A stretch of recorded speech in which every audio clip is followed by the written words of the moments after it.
Nous sommes le mardi 21 novembre. Bonsoir et bienvenue dans Au Quotidien. Bonsoir Laure Girard. Bonsoir Enzo, bonsoir à tous. Ce soir, notre invité est un pompier. Oui, le commandant Benoît Guérin, chef du service préparation de la réponse opérationnelle chez les pompiers de la Sarthe, le SDIS 72. Et puis dans la suite, nous allons parler d'un sujet sensible mais qui peut tous nous concerner. Avec Clara Guénouel, chargée de communication pour l'association dite Je suis là, une plateforme nationale de prévention contre le suicide.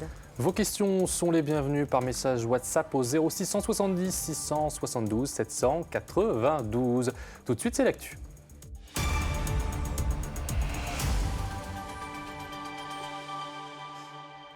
Au sommaire de cette édition, un témoignage de plus en plus courant, Laure. Celui d'un couple d'agriculteurs qui ont déconverti leur exploitation du bio au conventionnel, faute de pouvoir vivre de leur production. L'UFC Que Choisir attaque l'État pour inaction face au manque de médecins. En Sarthe, il y a aussi urgence. Et puis une nouvelle manière d'accéder aux œuvres d'art du monde entier avec la tablette Arthur. Exemple à l'EHPAD Léonard de Vinci du centre hospitalier du Mans. Ces agriculteurs bio ont décidé tout simplement de jeter l'éponge. On vous propose leur témoignage ce soir. Ils s'appellent Gabriel et Aurélia Dezil et sont éleveurs à Épineux-le-Chevreuil. Le tableau qu'ils dressent du marché bio est sans appel. Entre concurrence des produits bio importés et impossibilité de vendre à des prix rémunérateurs, leur choix est bel et bien fait, se déconvertir pour revenir à l'agriculture conventionnelle. Anthony Piton les a rencontrés. Ils avaient fait le choix du bio, aujourd'hui ils en reviennent. Pour ces deux éleveurs, le prix de la vente de la production ne suffit plus à compenser les charges. On produit en bio, on achète de la semence bio qui coûte 3 fois plus cher que de la conventionnelle. Et au bout, elle est vendue 3 fois moins cher. Donc, voilà, on arrête. On ne peut plus vivre en bio, le problème est là. On n'en vit plus de notre métier.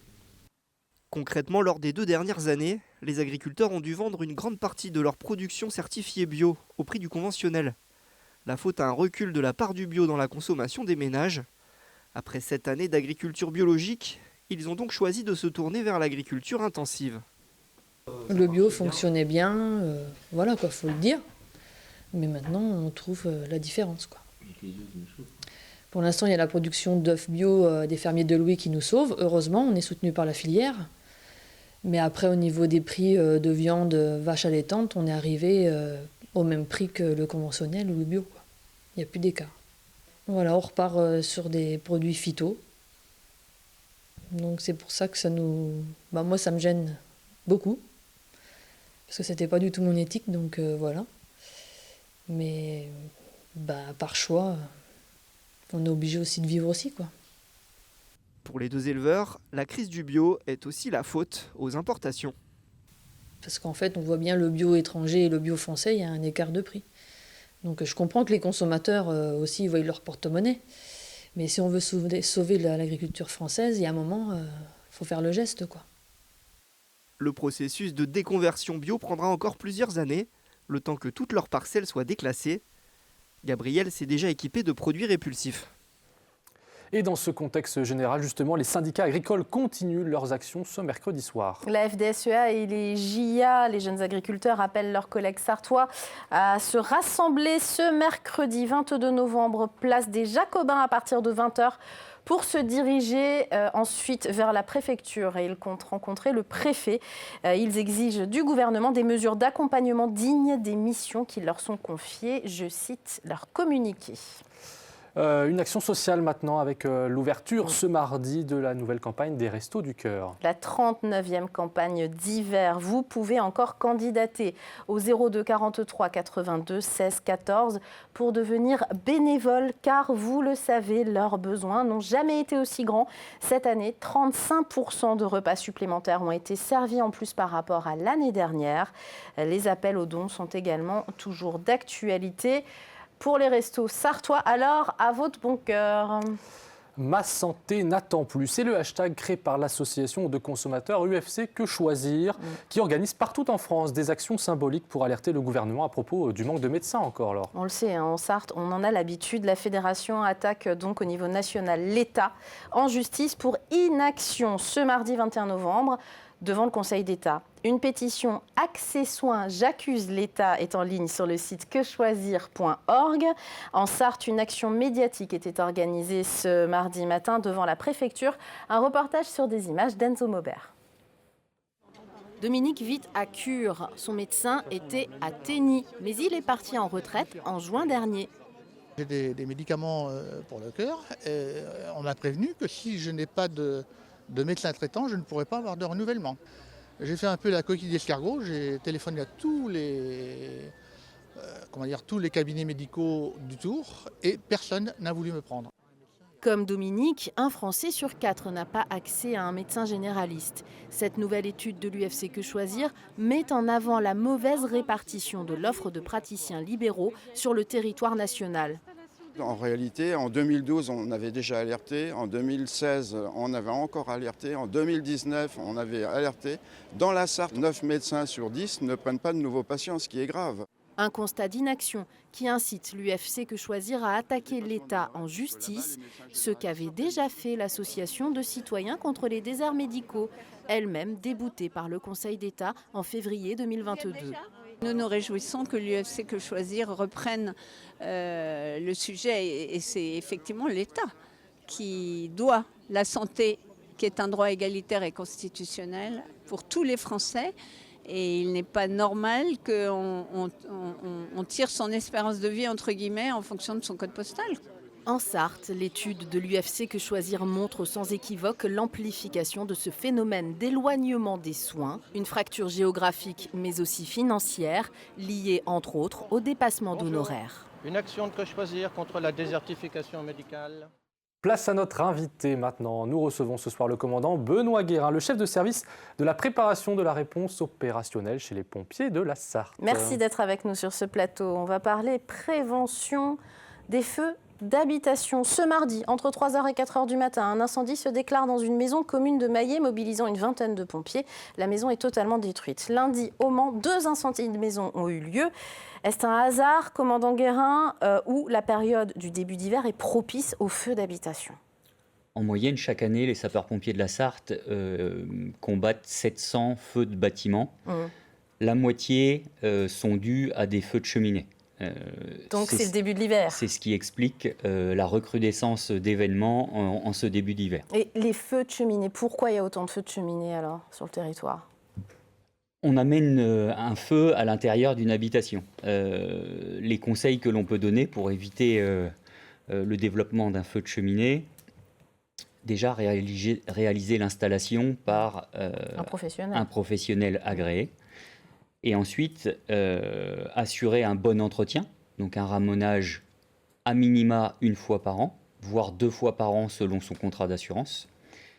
Et ensuite, des règles d'usage, ne brûler que du bois sec, ne pas brûler de déchets. Chaque année en France, plus de 300 000 cas d'incendie de maison sont détectés selon le ministère de l'Intérieur. Alors, très concrètement, tout à chacun peut les prévenir. Comment concrètement ? Voilà. Déjà, en adoptant un comportement sécuritaire, on a parlé des feux de cheminée. Ensuite, il y a des petites règles toutes simples. On pense au désordre électrique. Ne pas laisser ses chargeurs de téléphone portable branchés alors que le portable n'est plus en charge. Ça, c'est vraiment un phénomène de société. On dort avec son chargeur branché à côté du lit. Il ne faut pas faire ça, en fait.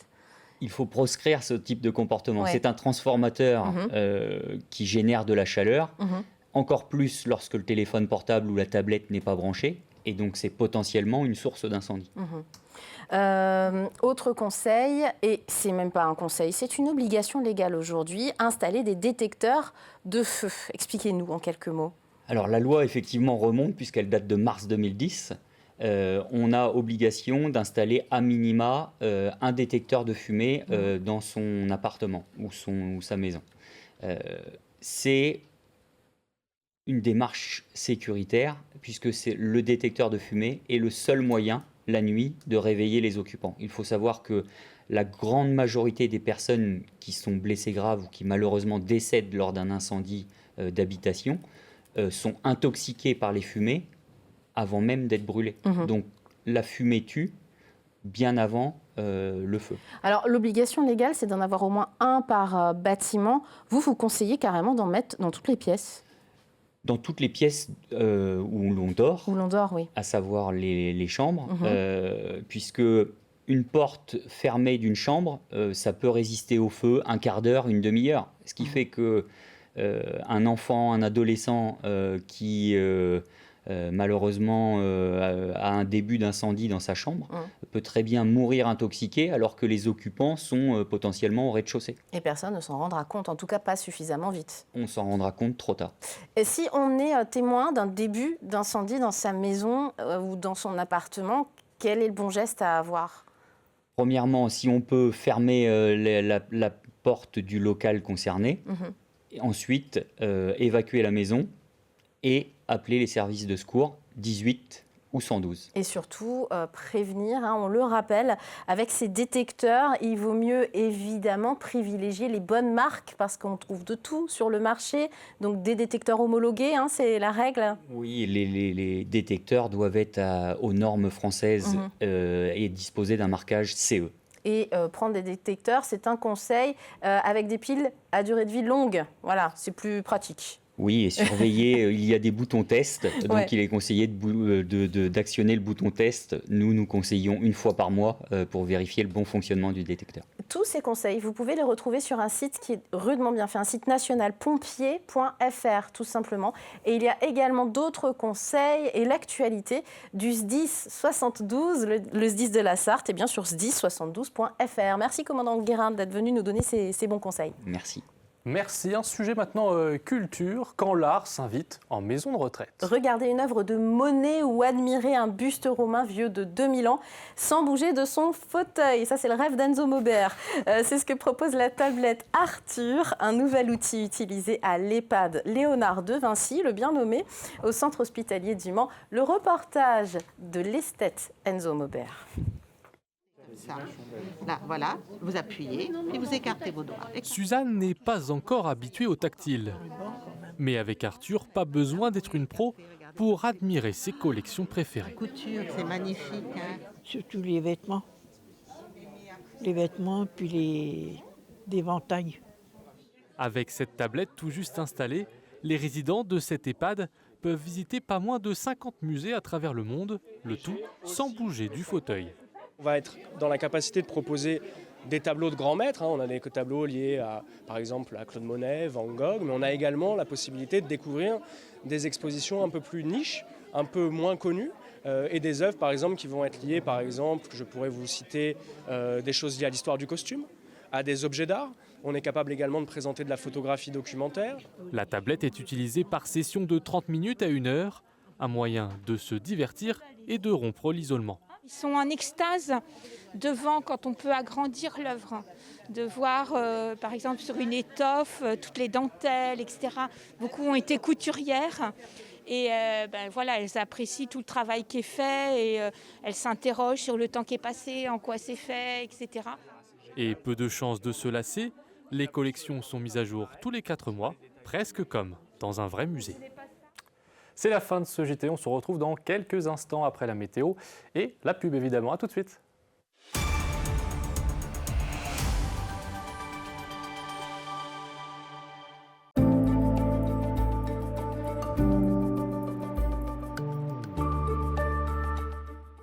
Bonsoir. Eh bien, le temps s'annonce assez dégagé au cours de la soirée sur l'ensemble de la Sarthe, avec donc très peu de nuages, juste quelques traînées de voiles nuageux élevés. Donc les températures, eh bien, dans un premier temps en soirée, vont rester assez douces, mais vous allez voir qu'au petit matin, elles vont fraîchir assez notablement. Regardez, pour le milieu de soirée, on attend entre 8 et 10 degrés, on attend 9 degrés au Mans.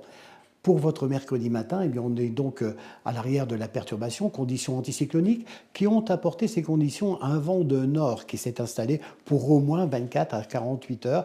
Et donc forcément, au lever du jour, les températures sont très fraîches. Elles nous surprennent avec cette douceur qui s'est installée pendant de nombreuses semaines. Là, au lever du jour, on attend entre 4 et 6 degrés sous abri. Au sol, il pourrait y avoir très localement de petites gelées, mais ces températures sous abri correspondent au normal de saison pour une fois. Alors, on attend donc 4 degrés au Mans au lever du jour. Pour votre mercredi après-midi, on va conserver donc avec ces conditions anticycloniques un temps assez agréable, avec donc de belles périodes ensoleillées, quelques nuages plutôt discrets, et des températures, elles, qui l'après-midi, grâce à l'ensoleillement, sont calées sur les normales de saison, puisqu'on attend entre 10 et 11 degrés. On jette un coup d'œil sur la journée de jeudi. Vous voyez que ce beau temps n'aura pas duré, en tout cas ce temps un peu plus frais, plus automnal, car la douceur revient par l'ouest, mais elle apporte aussi beaucoup de nuages, très peu de pluie, et les températures remontent puisque les maximales pour jeudi seront voisines de 12 degrés et on devrait garder quasiment le même type de temps dans la journée de vendredi. Regardez justement cette tendance, 11 à 12 degrés aussi côté température et le ciel toujours très encombré de nuages. En tout cas, ce mercredi, n'oubliez pas de fêter Cécile.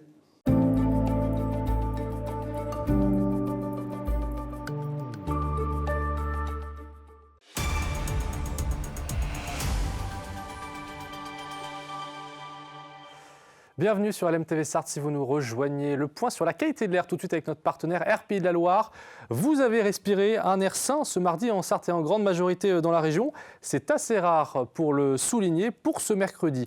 Les polluants, surtout les particules fines qui sont liées au chauffage à bois et au trafic routier, vont s'installer dans l'air. Vous le voyez, la cause à des températures qui descendent et à l'arrivée d'une masse d'air aussi en provenance de la mer du Nord. Une partie de l'air en Sarthe, à l'est et autour du Mans, vous le voyez, restera donc moyenne, mais le reste du département, lui, est en bleu.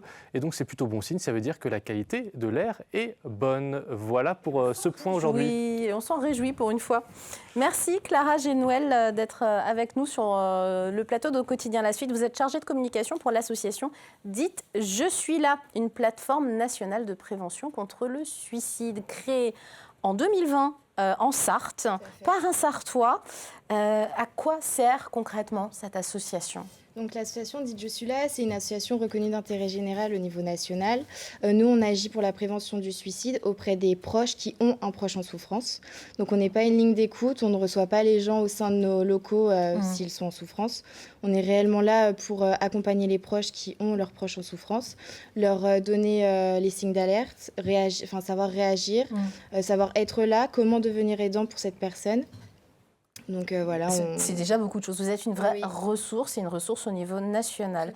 Depuis 2020, la création, je le disais, par Yann Massard, qu'on salue, qui est aujourd'hui délégué général de l'association. Tout à fait. Comment elle a évolué ? Elle a grossi quand même, cette association. Oui, elle n'est pas que sartoise. Non, tout à fait. On est quand même bien répartis sur la France. Donc il faut savoir que le siège social est au Mans, donc il est basé à la Visitation.